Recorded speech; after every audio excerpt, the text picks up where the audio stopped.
Kumusta mga kanoisy? Welcome back sa ating YouTube channel, Filipino Noisy. So, ngayong araw, meron na naman tayong panonoodin. So, ang video ito ay mula kay Usapang Banal. So, Usapang Banal talaga, no? So, meron itong pamagat na Trump binom ba na ang kalaban, marami ang nasawi. So, tingnan natin to kasi alam naman natin na kakabalik lang ni Trump sa pwesto, ano? So, tingnan natin kung related ba ito doon. So, yun, bago natin simulan, Usapang Banal.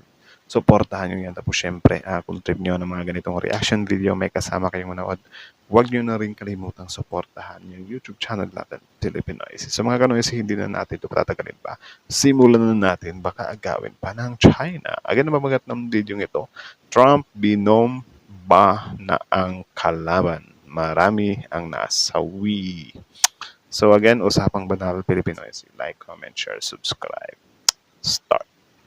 Hindi ng airstrike na isinagawa ng puwersa ng United States of Airstrike daw. Bakit mahina itong earpads? America. At ito ay sa utos ni President Donald Trump mula Mahina pala. Ulit-ulit, start zero. Start zero lang nga. napakatindi ng airstrike na isinagawa ng puwersa ng United States of America. At ito ay sa utos ni President Donald Trump mula nang muling umupo si President Donald Trump bilang Pangulo ng United States of America. Grabe, Ito ang So parang nasampulan na. una-unahang utos niya na magsagawa ng airstrike. Grabe. Sino ang grupong ito na kanyang binomba? Ano naman ang sabi ng presidente ng naturang lugar na ito? Nagalit kaya ang presidente ng lugar na ito na kung saan dito nagsagawa ng matinding airstrike ang puwersa ng Amerikano? Yan ang ating pag-uusapan. Sa Grabe, sinampulan agad min. Kakaupo pa lang daw sa pwesto. Grabe yun. bidyong ito, Trump, Jinping, Kim Jong-un, Zelensky.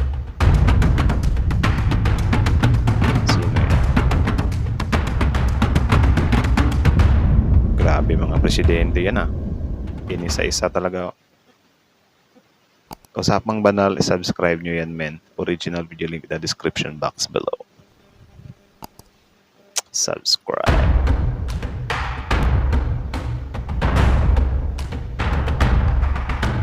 Somalia. maligayang Okay, pagbabalik mga Somalia. kaibigan. Kumusta na kayo?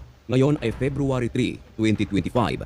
Magbibigay tayo ng update tungkol sa pinakaunang airstrike na inorder ni President Donald Trump mula nang maupo ito muli bilang Pangulo ng Estados Unidos. Ang lugar na inyong nakikita Grabe talaga, wala talagang patawad Kahit na di ba si Trump is siya, religious siya na tao. Pero at the same time, talaga siya kung kita niya talaga na tawag diyan, di na tama yung ginagawa mo, sasampulan ka talaga niya sa videong ito ay ang bansang Somalia.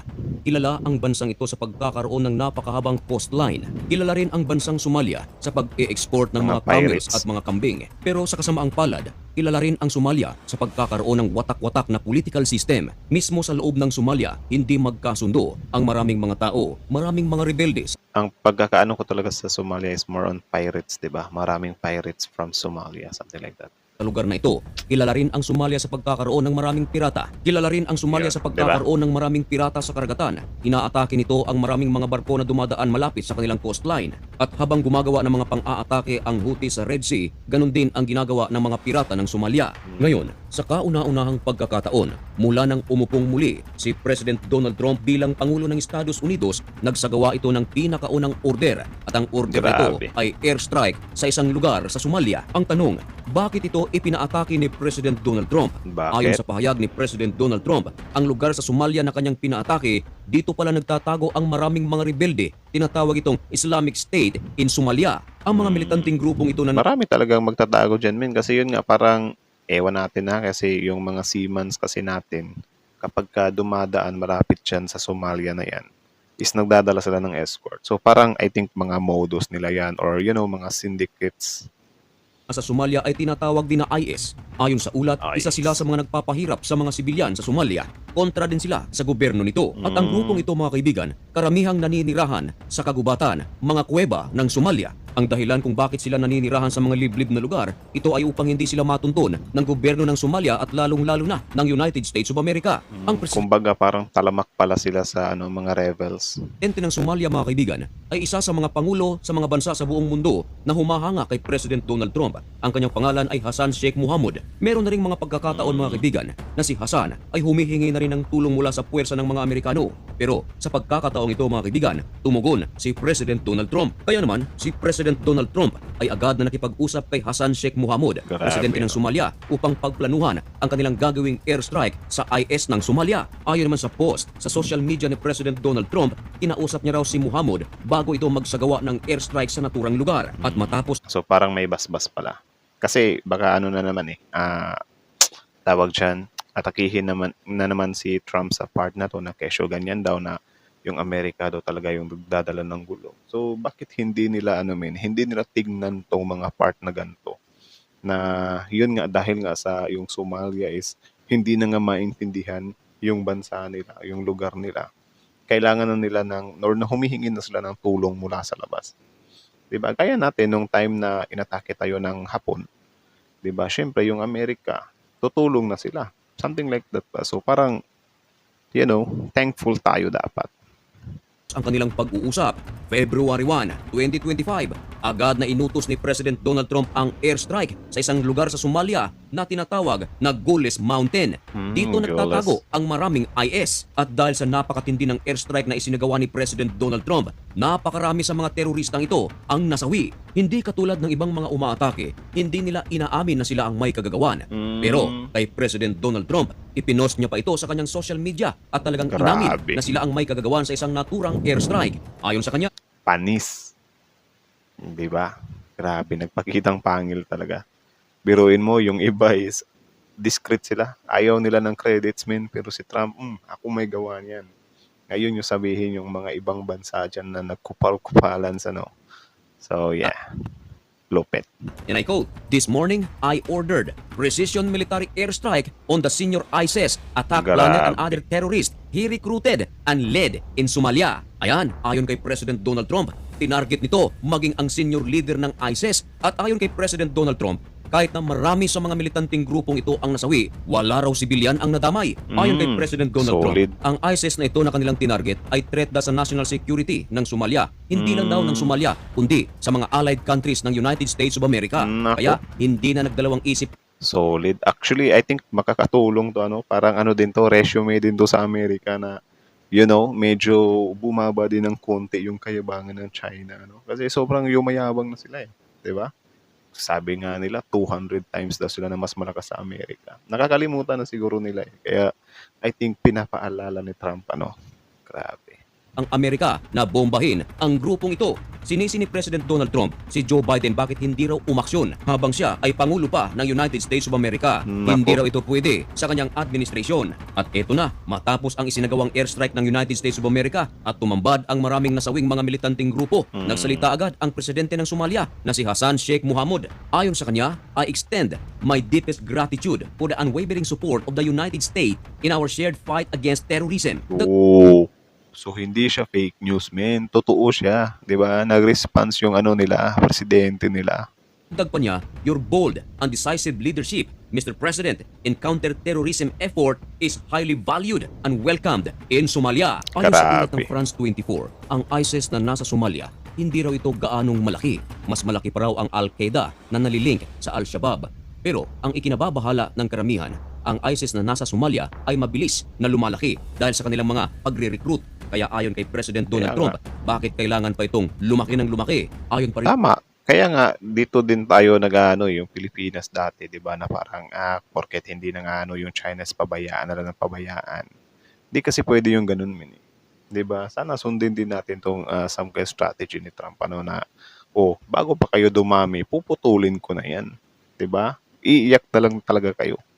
sa ulat ng France 24 na sinabi ni President Donald Trump nito lamang linggo mga kaibigan na dahil sa airstrike na isinagawa ng Amerika, dito ay manyo-neutralize ang ISIS ng Somalia. At ibinulgar naman mga kaibigan ng Somalian government na ang naturang airstrike ng United States of America, hindi raw ito ginawa ng USA na sila lamang, kundi meron din palang puwersa ng Somalia ang sumali sa airstrike na ito. Ayon sa presidente ng Somalia, ang mga terorista sa kanilang lugar ay hindi kailanman magiging kaibigan ng buong Somalia. Kinumpirma din ng United States Defense Secretary na si Pete Hegseth Ayon sa kanya, hindi lang daw mga miyembro ng ISIS ang nasawi. Marami daw sa mga senior operative ang nasawi sa airstrike na ito. Ibinigay Senior operative pa. So parang hindi siya kagaya ng war on drugs dito sa Pinas na parang yung mga lang nasa baba lang yung 'di ba, apektado. Sa kanila pati mga big heads man, boom.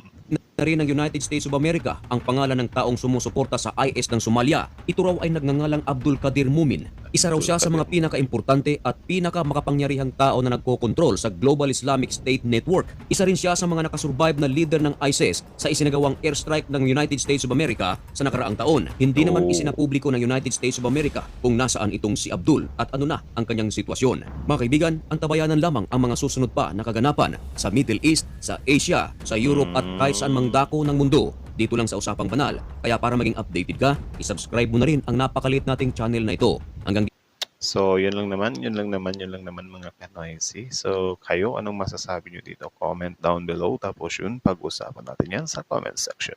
So, again, ang video yun ay mula kay Usapang Banal. So, supportahan nyo yan. Original video link in the description box below. Panoorin nyo rin siya. I-subscribe nyo rin. Tapos, syempre, bago nyo iwan yung YouTube channel natin, Filipinoisy, don't forget to like, comment, share, subscribe. So, kita nyo naman yun. Grabe si Trump, man.